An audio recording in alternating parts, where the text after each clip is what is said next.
કચ્છની દેશદેવી મા આશાપુરા માતાના મઢ ખાતે આશાપુરા રાજપૂત ક્ષત્રિય અતિથિગૃહ ચેરિટેબલ ટ્રસ્ટ સંચાલિત મહારાવ શ્રી પ્રાગમલજી સાહેબના ત્રીજા અતિથિ ભવનનું મહારાણી સાહેબના હસ્તે ઉદ્ઘાટન કરવામાં આવ્યું હતું.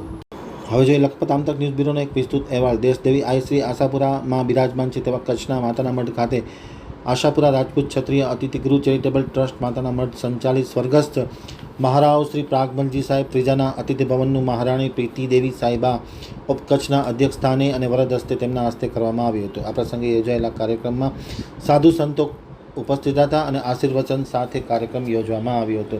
ગુજરાત રાજ્યના પૂર્વ મુખ્યમંત્રી શંકરસિંહ વાઘેલા, ગુજરાત સરકારના પૂર્વ મંત્રી ભૂપેન્દ્રસિંહ ચુડાસમા, વાંકાનેર સ્ટેટ અને રાજ્યસભાના સાંસદ મહારાણા કેસરીદેવસિંહજી ઝાલા, રાજ્યસભાના સાંસદ શક્તિસિંહજી ગોહિલ, કચ્છ રાજપૂત ક્ષત્રિય સમાજના અધ્યક્ષ અને ધારાસભ્ય વિરેન્દ્રસિંહ જાડેજા, માનદાતાસિંહજી જાડેજા, પ્રદીપસિંહજી જાડેજા, જયદ્રથસિંહજી જાડેજા, જયદ્રથસિંહજી પરમાર, ધર્મેન્દ્રસિંહજી જાડેજા, લીંબડીના ધારાસભ્ય કિરીટસિંહ રાણા, કાલોલના ધારાસભ્ય ફતેહસિંહજી ચૌહાણ, કીર્તિસિંહજી વાઘેલા, રીવાબા જાડેજા, જનકસિંહ જાડેજા સહિતના લોકો ખાસ ઉપસ્થિત હતા. તેમની ઉપસ્થિતિમાં અબડાસાના ધારાસભ્યની હાજરીમાં આ કાર્યક્રમ સંપન્ન થયો હતો.